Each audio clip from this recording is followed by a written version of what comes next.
Listen, it is 12:01. We're going to start the Ah, meeting, all right. the monthly workshop. We may take some action today, but I don't believe that we will take any action on anything. We've invited KCI Technologies. I got Scott here. One of the things that I sent an email out to everybody. One of the things that we did years and years ago was to have KCI come to our meetings. I don't know if it was once a month, once a quarter, however it was, and I think that it went pretty well for the mayor and commissioners get to see some faces to the names of the people that we see on all the emails. So I really am appreciative that Scott is going to be able to give us a real quick Reader's Digest version of the action that KCI is doing in the town right now. And it's very important for us to know there's a lot going on, guys, a lot going on. Scott, it's all yours. Well, thank you, Mayor. Just a real brief background on me. My name's Scott Koenig. I've been with KCI since August of last year.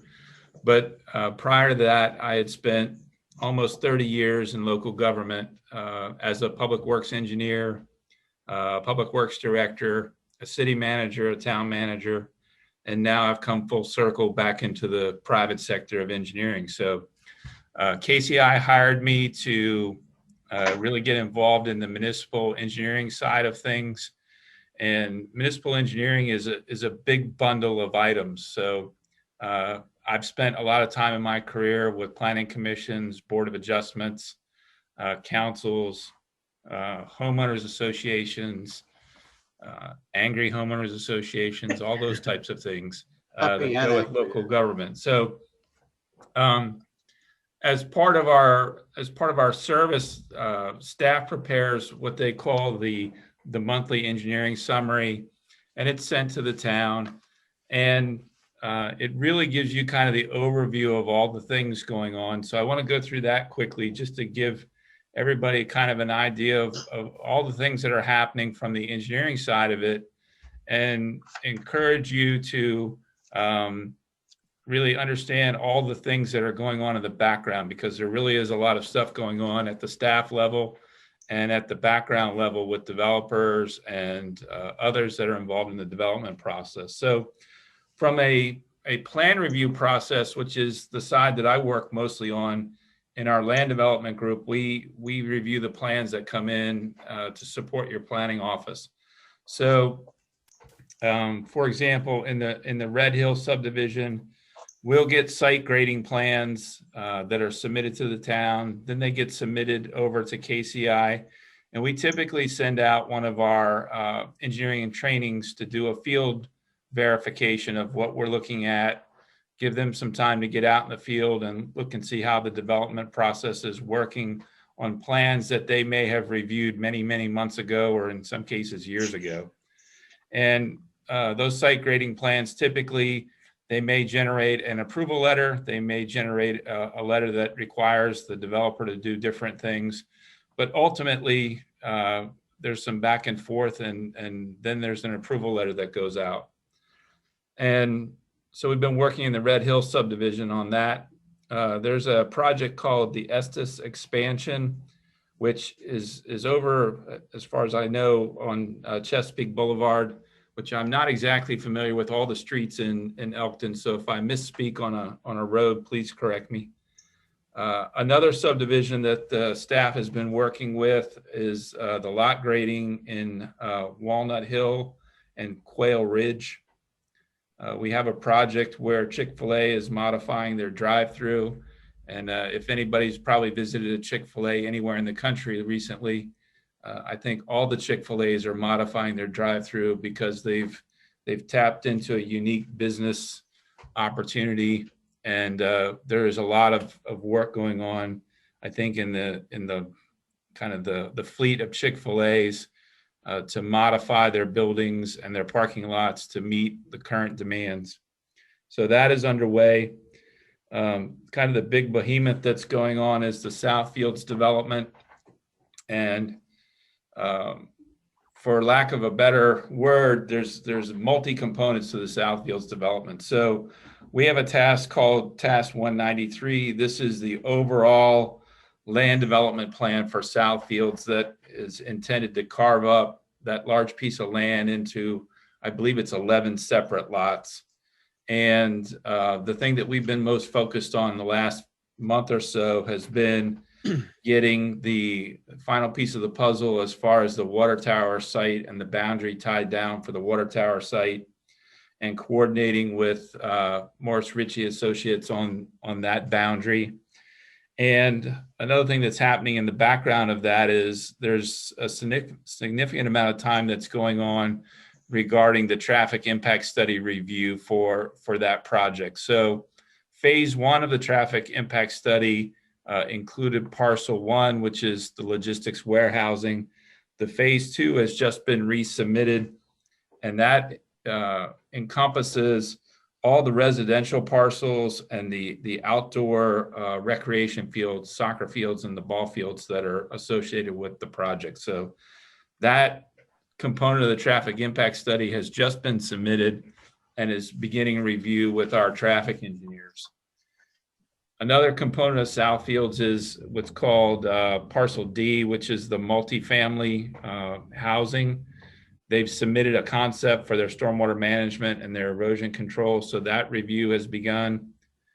The one that's probably closest to construction at this point is the Southfields Parcel I, which is this logistics warehousing that we're coming right to the very end of. This is about 3 million square feet of building under roof, 3 buildings, each $1 million. Right now, we're looking at phase one and coming to the end of the review, which includes but is separate, a portion of public road that's going to be built, and all of the stormwater management controls and entries to the state highways for Parcel I. There's another project called the Free State Business Park, which is roughly 115,000 square feet. That's going to be under roof to be constructed. They're right to the end too, getting ready to get approved. They have some minor things to do with an Amtrak easement that they're trying to get in place, but it looks like as of today, they're progressing towards getting that resolved. And then, Scott, yes, Where is I just that? want to let the board know that Free State, if they don't know where that is No. up there above Cracker Barrel. In that area, it used to be a truck stop, Scott Truck Stop. That's where that area is up there next to Walnut Hill. I mean, the Bel Air Water Tower, and that area. That's where the Free State's going to be. that's Free correct. State Right. what? What is it? Free State. It's called Free State Business Park. Yeah, used to be Scott Truck Stop many years ago, but it's been the vacant property for years. Okay, thank you. Wasn't it known as Bingo Truck Stop at Bingo. one time? Oh, okay, Could have yeah. been Yep.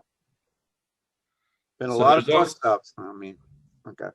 Yep. So there's also a new 7-Eleven that's being proposed at 732 East Pulaski Highway. I think this is kind of a site redevelopment. There was a business and a building there before. It's going to be improved to modern standards with entrances, I believe sidewalks, stormwater management, all those types of things. And they're working their way through the development process. Okay, Scott. Yes. Okay, that's for the board's edification. That's right now it's the Fox Hollow Coffee Place there, and behind it, if anybody has any history with the town, was the Ciampoli Motel, which was I visited many years ago as a patrolman. So, backing did up you the visit? sheriff's office. So that's where that is. Maloney Road and 40. And the last, kind of the last development project that we've been working with lately is 300 East Pulaski Highway. It is, correct me if I'm wrong, it's the old Walmart site from years ago. I think it was some type of medical site recently, but it's going to be a storage facility, both inside and outside, with conditioned and unconditioned space. That went to the Planning Commission as a concept plan on Monday night. So adaptive reuse of an old building. So that's a very positive thing generally. Yeah. moving on to just general capital projects. Most of these are done by our water wastewater group, which I interact with, but I'm separate of. So this is really the 30,000 foot level of those services. The things that are going on that we do for the town of Elkton include a GIS mapping of the water and sewer systems to give you kind of a desktop graphical view of your utility systems. I found those things very useful when I was in public works and planning to be able to pull that stuff up on my desktop. We do some general engineering services related to the Elkton Artesian interconnection on Frenchtown Road. There's work in the water system rehabilitation that we provide to the town regarding cost estimates and an opinion of value and all those types of things. We do some nuisance flood mapping for you. That's not a regular service, but it's something, I guess it's on call that we do. We have been working with staff on commercial building specifications regarding water meters and stuff like that. And we have been working on a task called the Town Zone Extension, which is related to the Southfields Water Tower and extension of the town pressure zone. And the last thing that we really mentioned on our overall report is discussion about the Route 213 water main rehab. I think right now there's an evaluation going on as to whether that main can be rehabilitated or will need replacement based on condition and projections of what you're going to need for future years. So kind of the two sides of KCI, or really maybe the three sides of KCI that you guys receive service from, is land development for general engineering. We do a bunch of traffic services for you related to development review. And then our water wastewater side does water and sewer planning and evaluation for the town. So that's the 30,000 foot view of what we offer. I'd be happy to answer any questions that I might know, but be easy on me, because like I said, I'm relatively new and I'll have to go back and ask others if you get real detailed on me. But it's amazing how similar this work is as you go from town to town, but it's also amazing how detailed it can get, because all of these site-specific things, like the site knowledge of what used to be there and what's planned to be there, and kind of the history of individual sites, is very important when you go through the planning process, because all those pieces of the puzzle fit together. So thank you for your time. Scott, one of the things I want to mention to the board is that you had the well 4 and water tower site that I got a message from Eligi, who handles the water side, that the survey crew was going to be down there today to confirm the MRA coordinates for developing that property for the well and the water tower. So KCI does survey work for us too. Right. That's another service that they provide. So it's a pretty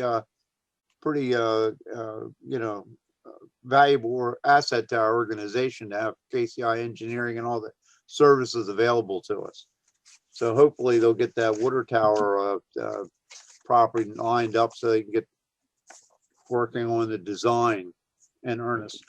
Yes, we understand the deadline on that. So we have talked about that. So we're fully aware of what the expectations are for that project. Okay. Does the Scott, board have any questions? Or Scott, thank you for your comprehensive report. It's always good to hear. But what does the local Chick-fil-A plan to do or modify? Because there's only so much space. We see the longevity and the parking. So what do they plan to do? Any idea? I think they're adding a second drive-through lane at that. So my understanding is they're not really losing any parking, to my knowledge. They're modifying the kind of the parameter of the parking lot to add in a second stall for the drive-through. So they have not, to my knowledge, given up any internal space in the building. They're just kind of maximizing some available space on the property to get a second driveway of the drive-through in. Yeah, well, that's probably typical because if you see the Chick-fil-A not only here but elsewhere, you'll find that they have dual lanes coming through. So I guess they're getting on board as well. Thank you. I don't know if Chip's on still with us or not. Yeah, He is, do you know what's going on at Chick-fil-A? yeah, they're really just adding a second ordering station. There'll still be Mm. one pickup window, I believe. Oh, no, there will be two. They're going to Two. have somebody will walk Oh, really? Yeah. products out to the outer lane. Oh, Originally Wow. didn't start that way, but that's what they've changed it into. Wow. Thanks. Those folks know how to get it done. Yeah, Does they do. anybody know what's going on at Dunkin' Donut? They're doing some minor renovations inside. They're going to lose a couple of the tables in there, so there'll be less seating in there because most of their business is the drive-through. Yeah. And they will be adding a new ordering station out further in the parking area to help Wow. speed things up, because now you can't order till you get to the building, and that's what really slows it down. Oh, okay. Well, that's a good idea, actually. It should And- help with that. And Chipotle's, hopefully the end of the month. Oh, really? Hopefully before that. 15. Well, Yeah, listen, I'm sorry. go ahead, Lou. I saw on here, one of these is the Estes, the trucking company expansion. Can you comment on that, Chip? Do you know what's going on there, Estes? They're just adding onto the building, have Oh. more, a larger building, adding Okay. onto the, I guess it'd be the north side of the building. I was out Conica Drive yesterday and looked at that. I guess it's the Highland Warren building Yep. at the commercial car or commercial vehicle product services or whatever. That's a huge building. I Yeah, asked them if they were in operation yet. They said they had some people in there moving inventory around, but they're not quite ready to operate yet. But it's really a large building. yeah, it's big. That's really big. That's all I had. I just thought to comment Well, on that. listen, those are great points. Scott, it certainly means a lot to us. I've been involved with the planning commission, so I get the reporting, but I think it's very helpful for the rest of the board to see everything that KCI does for the town of Elkton. You guys do a great job for us. And we certainly appreciate it for sure. Well, we appreciate the relationship, and I'm looking forward to when we get back to some live meetings, because this has been difficult in the COVID transition to get to know everybody as well as I would like to. So Understand. Anyone else have any questions or comments for Scott? Scott, thank you so much. Thank you. thank you. You have a great day. All right, thank you. Okay, next up on the agenda, we have the Elkton Housing Authority Board appointments. I think that we mentioned at the last meeting, Lou and I had a conference with Laura. Lou, I'll let you take it. I can't even remember her Okay, name. Laurel Davis and Carol Payne with the HUD. We had a meeting with them directly, just the mayor and I. And among other things that they mentioned at that hour and a half long meeting was the fact that it's incumbent on the mayor to appoint, or the mayor and commissioners to appoint very competent people, or people with special skills to oversee what's going on over there, because the embezzlement that Cindy Osborne had unfortunately caused the problems with the Elkton Housing Authority. That kind of undermined their confidence in the Elkton Housing Authority board, because that happened under their watch. So they emphasized the need for board members that have special skills, whether it's financial management, business oriented, or things of that nature. And pursuant to that, Charles Hicks had suggested a couple of people, and I had asked them for the resumes for those people, because the mayor and I wanted to look actually to see their background, rather than just people that are just, they know and like, but we want to know what their background and skills are if they're competent people for that board. because they want to continue. I think some of the members of that board want to continue with the voucher program, and we're not sure if they can handle that or not. And also, there's one of the things that's holding up Rudy Park is there's a reimbursement that the EHA has to pay back to HUD in order for them to release the Rudy Park project from public housing. In other words, they are under public housing right now, and not in Windsor Village and 150 are out of it, but still Rudy Park's in there, and they want to build 68 units up there. But before that, they have to pay back quite a sum of money to HUD before that can go forward. So that's a concern right now that Mayor and I, and I'm sure the board has regarding Rudy Park, because I've ridden up there and it's doesn't look too good. It's not No, very it's well bad. maintained, I can tell you. It's just not. I guess what I'm asking the board for here is that until we can get, if you have anyone that might have interest in serving, what she stressed to us on the phone was that this has to be a working board. So if you know an attorney that could get onto the board, if you know someone that might be involved in property management, they could be a huge asset. Finance, because they actually want a working board because there's not enough money to pay a full-time executive director with the amount of vouchers that they have. So we had asked to see if Chuck would be able to get the resumes over to us, and we haven't received them yet. So I really don't want to bring either of them up yet for us to vote on until we review the resumes of these individuals, if that's okay with the board. What kind of working hours do they have as far as they meet once a month, twice a month? Some kind of information we can pass along to somebody that's interested. I don't believe that we ever received any of that either. Because you can't ask them to join a meeting and don't know what time frame they have, because people may not have the capability to go ahead and be on that committee. I agree. Michelle, can you see if you can, I don't think we could get the information, could we? About the requirements on the minutes or the meetings? I'll figure out a way. I'll get it to you. Okay. Thank you. We had So- a schedule where they were meeting at 6 o'clock, and That's what I don't have it in front of me, but that was 6 o'clock, 6 p.m. when there were meetings. But I think that a board will have to have a little more involvement than just attending a meeting. I think they're going to have to look into what's going on there a little more intimately and conscientiously than just attending a meeting. I think so. It will involve some time involved there, so especially with the background of that embezzlement that they experienced. So if you're seeking 2 people with the skill levels that they want, then do you go back, or do they go back and look at the skill level of the people that's already on there? Because I mean, this did happen while they were there, and the 2 original people, do their skill level measure the 2 that you want? I can understand a working board, but I also understand what volunteerism is too. And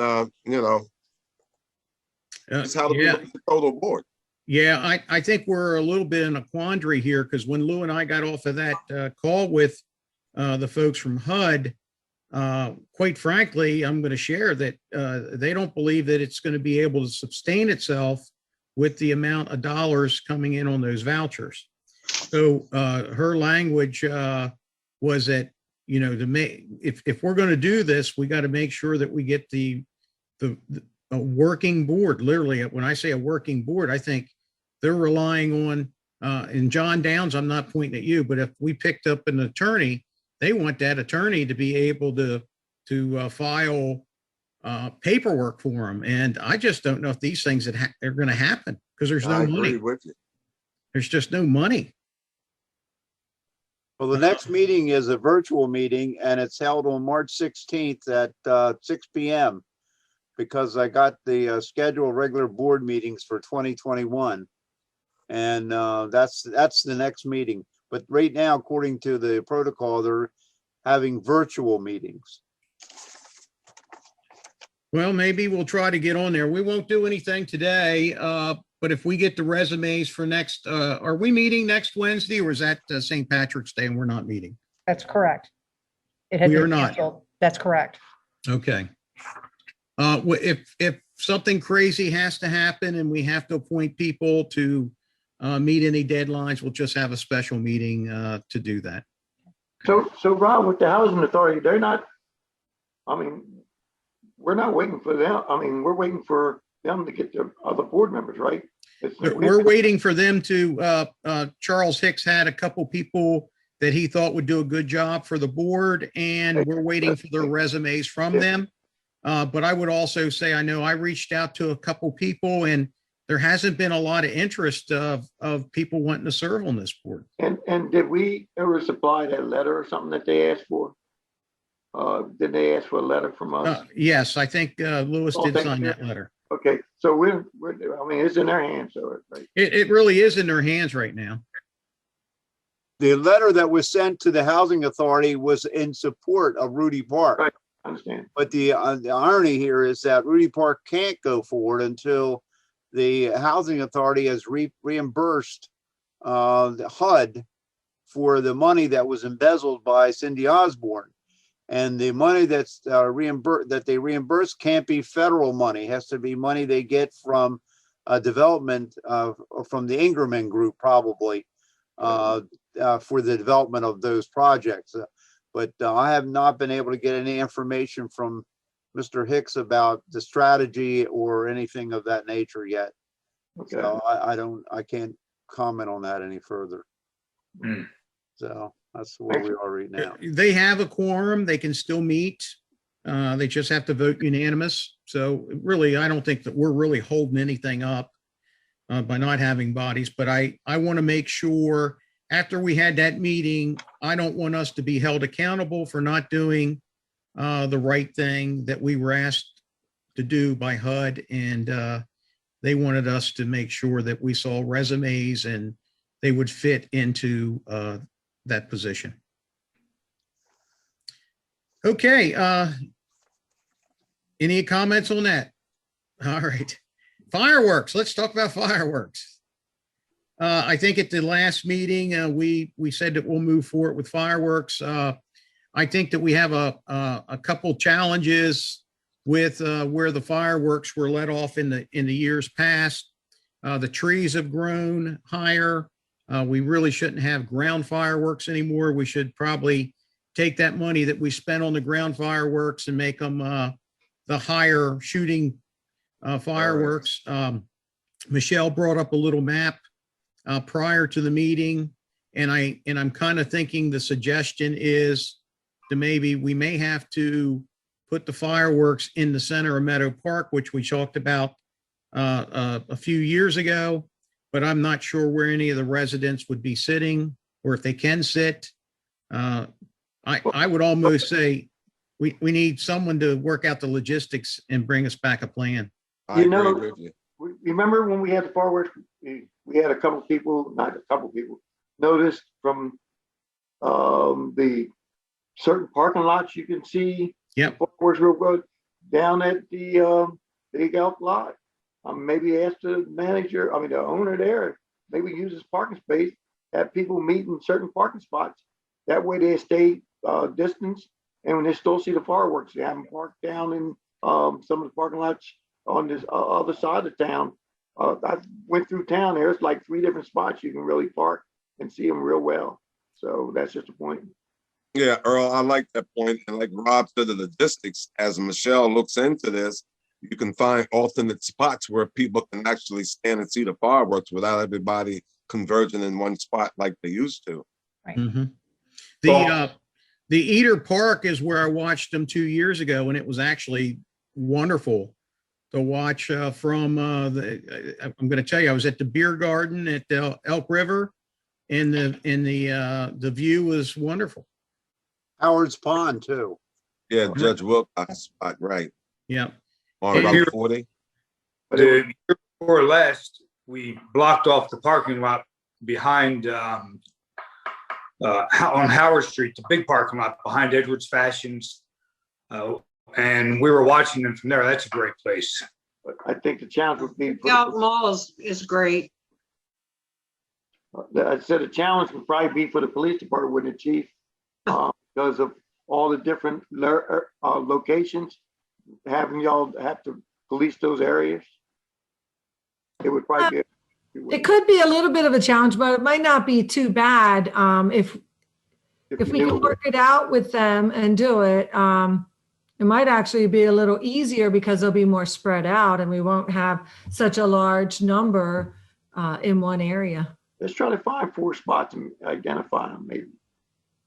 It would actually be good if we could get maybe a sample where they could fire off some from the center, and then we go into different areas around town. And we set off about 5 or 6 fireworks, and then we would report back, hey, can you see it at the Big Oak Mall? Can you see it at Earl Piner's driveway? And I still think it's going to be a challenge, even though Chief has mentioned that they should do well with it, because, you know, with the COVID and with Elkton, haven't had big crowds before. If Elkton is the only town that has fireworks, and as much as people love it in Cecil County in Delaware, you have a lot of people coming there. We will. And Yeah, I think they're going to naturally head to Delaware Avenue to the park. well, they might try to do that just because of history, but I do know Yeah. a lot of people have kind of filtered out over the last few years along Route 40 and other places to view because they don't like dealing with that big Correct. crowd, and they don't like dealing with the traffic getting out. But you're right, we probably would be pretty large if we're the only ones in the area doing it. But I think as long as we open up the major roadways pretty quickly and have somebody there at each of the entrances, kind of getting them out, and we can coordinate it, I think it'll be doable. We'll work through it. And all of that being said, it used to be Meadow Park was more of a draw because there were more groundworks down there, but then the trees started growing up and then the ditches were created. So you lost that bank in front of Delaware or in front of Meadow Park. The other issue is across at McKinney Park, that is the shooting area. And as the trees are growing in, you're losing your shooting area. So you have those shells are getting closer to where the spectators used to be. And at one point, there was a time when the debris started coming down on Delaware Avenue, so people had to be moved back. If people are moved back, they're behind the trees at Meadow Park, which means they can't see the groundworks there either. But keeping this in mind, if the shooting area is moved to a more open area, such as Meadow Park, you can get bigger shells. Bigger the shell, the higher it goes. The higher it goes, the further out people can view. And you don't have these pockets of lots and lots of people in one particular area. I kind of believe that the hatchery ponds could also be a great shooting spot, but Yes. the challenge there would be is if there was a fire, how quick we couldn't get a fire truck back here. No. But Because if we have to envision that July 4th is very dry, Right. and you have a lot of forested area there, and it might be impossible to get in there if you have any live debris with incendiary capacity setting something on fire. Because we don't want a major forest fire back there or anything we can't get to. yeah, that would be a challenge. Well, I would say if the team could put together some type of logistics for the board to take a look at, I think staff can handle this. And Rob, let's take a look at that, what Gene was asking about. I remember we tuned in when we was gonna do that announcement for when they had the Halloween parade with those speakers. They should be able to work with what Gene wants. Yep, I agree. I touch base with Jessica and see if we can get them up and running, just test them. Okay? I think it was frequency 108 or 108, something like that we was on. Let me check with her and see if we can get that up and running. Thanks, Wonderful. Earl. That is wonderful. So you guys will handle that for us. The one comment, I see Mary's on here. I saw the governor said indoor recreation is alive. So let's get some programs going.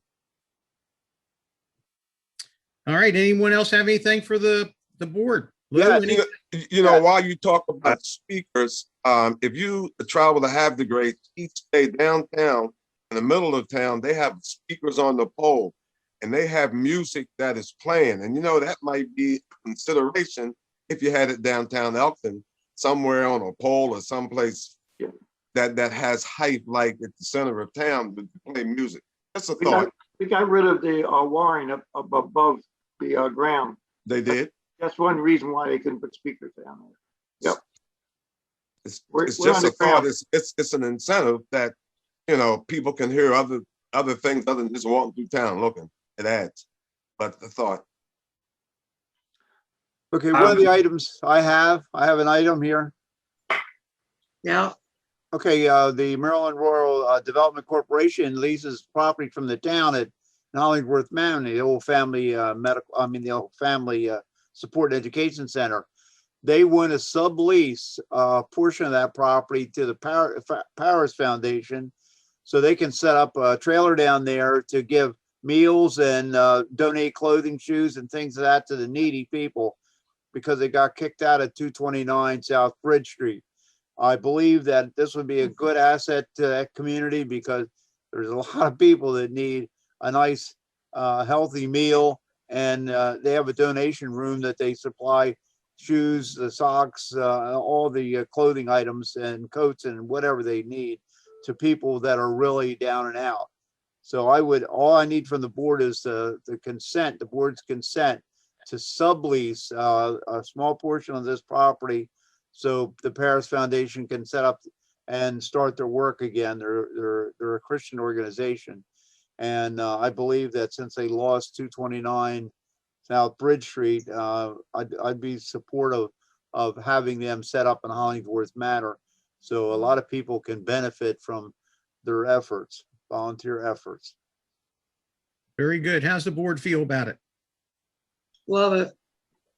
Anytime you're going to help people, I'm game for it. I certainly know that since the Paris Foundation moved out to Hollingworth Manor, they feed between 65 and 70 people a day. So certainly you got some traffic coming out there. Very good. I think we all concur. Yes. Thank you. That's all I needed. Let's see, Lou, there was one other thing. Oh, Maryland Municipal League.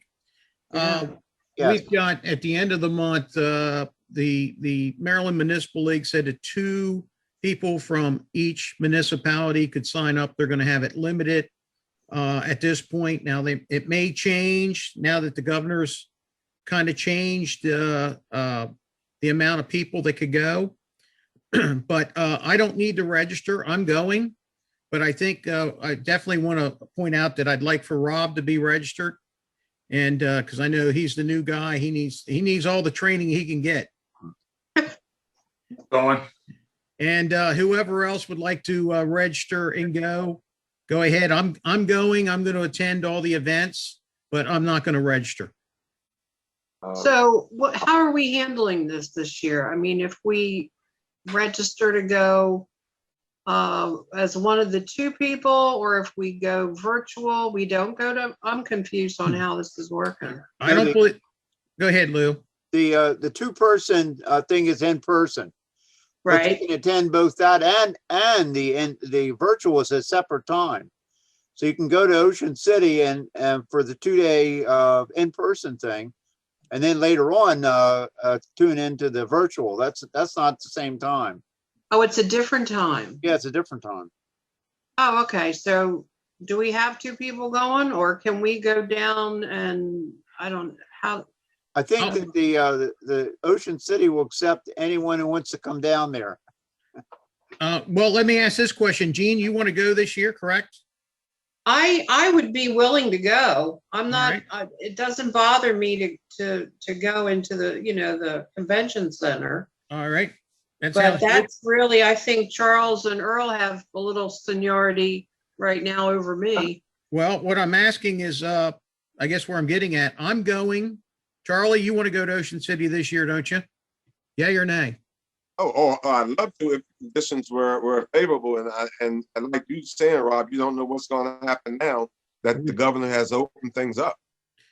I would say that we need to I think we move forward with getting the room accommodations for the 5 of us. Lou, are you going? You're not going, or you are going? I may go. I may not register, but I may go because I have an emergency down there at Thrasher's. Yes, there you go. Yeah, Rob, I agree with Be you, back Rob. up. I'll just pay for myself. Okay, well, I'll send an email out and see who wants to, we need to start moving on, Yeah. the rooms. Chief, I know that, the chief went down in the past, but he was going down for the, chief's breakfast and so forth. I'm assuming that they'll probably have that this year. If that's something you want to attend, fantastic. Okay, yeah, if they're having it, absolutely. Okay, very good. Well, we'll send an email. I'll send an email out and kind of get everyone together on it. All right. Thank you, sir. All right, very good. Anything for the good of the town? Yes. I have a question. Oh, go ahead. I can't. Was that Go ahead. Charlie? No, go ahead, Rob. That wasn't me. It was Rob. Okay. Yeah, I would like to remind everyone that the State of the County address is tomorrow. Mm-hmm. Yeah, I'm going to attend. I'm going to try. I'm going to attend. I'm attending. Okay. And Also- Jean, Oh, go ahead. go ahead, Jean. Well, no, is Jeannie Minner still here? Yes. Yes, Jeannie. Yes. He touched on 7-Eleven. Are they going to be coming in soon? For preliminary, I think, yeah, they will be. I'm not sure when though. They might be working on their stormwater. Okay, are they work on accommodating the infrastructure to Maloney Road and down Maloney Road for future connections? I believe what we had asked them to do is extend it to the corner so that we could then bring it down Maloney Road. It's a lot of, I think what we had asked was that they coordinate with us to bring the water down that way. It's a lot to ask them to do that. It's not required for their site. Okay, But so while like, the site's dug up, if we could run our water line down around that corner down Yes. Maloney. Mayor, do you agree with that? I mean, Absolutely. Absolutely. Okay. I'm 100%. It needs to be all the way through. all the way through, and then, yeah, and then we'll do the infrastructure, I guess, down Maloney Road, right, Jeannie? Yes. So that we don't have to go back and tear up anything in the Correct. future. Okay. At the planning commission meeting, real quick, they did approve an indoor storage facility for the old Walmart. It's going to be a drive-through. It's fascinating. The only thing I think I was a little disappointed in is they were not planning any exterior design changes. I was kind of hoping they might dress it up a little bit, but we'll see how they do that. And the planning commission is also asking about Route 40 and 213 in front of McDonald's where the road is tore up like Earl did. What? Yeah. Earl, you They addressed pa- that, what, 2 they years passed- ago or a year ago? They patched it a couple of weeks ago. And Oh, they did? it's back to normal like it was before. It's got the whole, Oh, okay. Well, they brought it up at the meeting Monday night, so maybe they Yeah. weren't aware that it had been patched. It was- Okay, that's, I'm not sure exactly who patched it, but it's really bad out there every time you turn. but It's you're, the State highway. Same State thing. highway. That's not us, huh? Yeah, but you're saying it's better now? no. They threw some asphalt in there. Uh, For a couple of weeks, it was fine, and then it's back to with the whole oh, same spot right at McDonald's. I've used it every day, 2 or 3 times a night. I know I got to swerve out in the next lane in order to go around. If not, you're bound. can we to cars and put a little pressure on them to Is fix Dan, it? is Dan on board here? Yes, I don't know if Dan's on the meeting today. he is. Yeah. He is. Okay, Yeah. he'll get a hold of the resident maintenance engineer at the State Highway and they'll take care of it. But Dan, he knows them. It may take about a month or something just for the asphalt plants to reopen, but I'll call them. This is a plan. Oh, okay. And one last thing, I promise. I got the email on the Senator Baker Bridge trying to get that cleaned up. And I do appreciate, what MDE does to us and all the permits, but In one of your emails, Lou, it said that we'd have to contact somebody in charge of structures. That, Is that something we've done or can we do? that structures is in the state highway organization. Structures is the bridge people. Okay. That's anything to do with the bridge people, but because the district engineer, he governs all the roads and rights of way and things of that nature. But when it comes to bridges, they have specialists that do that. I don't know if you want to pursue that or not. And the reason I say that is because it's very complex to have the state highway permit that and require us to do all the maintenance of traffic and MDE permits and everything. That's it's a lot of work and expense for just a doing that, you know. Okay, It's all right. the town's money. It's not mine, so. So How would it, oh, how would so it be our money? That's their road, but You have to have special equipment because when you power wash, you have to take it, for lack of a better term, you have to have suck that water up. You can't let it go in the river. So they would have to come up with equipment to either after it's washed to suck all that water up. And we don't have that kind of equipment. And also you'd have to probably do it at midnight because you couldn't possibly clean that bridge with traffic there. So You couldn't do one lane at a time? well, that's what I mean. You have to have a management of traffic plan that the state highway approves. So we'd have to have an engineer develop that. It's complicated when you work on highways of the state. Let me tell you, it's not like a town road, like it's pretty cut and dry, but when you see the traffic out there, Oh, yeah. and it's not something you just go do real quick. But I can send a letter to structures if you want it. Just, I didn't know if you wanted to go, might take us. Well, you know what? I'd rather them tell us no than not ask at all. A lot of times they won't tell you no, they'll tell you what you have to do. And then we'll have to go Well, to MDE and It's their bridge, it's their road. They're not maintaining it, so, we well, have to they do are. like, Structurally, it is maintained. well, we have to do like they did down on the MML last time. They had somebody come down and show them, paint and clean it up the way you do it and fix it up. And then if they want a question later, you tell them. Remember, Louis, the last time they done all the work? I can't do No, I that. know you. I'm wondering if we didn't use any chemicals and you just use hot pressure water. Well, we weren't going to use any chemicals. We were just going to use straight water. yeah. Takes the any debris or anything that's on that bridge into the water stream. We won't allow. But if the board really wants to pursue it, it's. I'll start sending out letters and we'll start getting the stuff. I think it'd look great if we could get that bridge cleaned. It's not going to look like Northeast though. No, it won't. No, that's brand new. I know, but it's pitiful, I think. Okay. All Thank right. you. Everything I'm good? done. I'm good. All right. Meeting adjourned.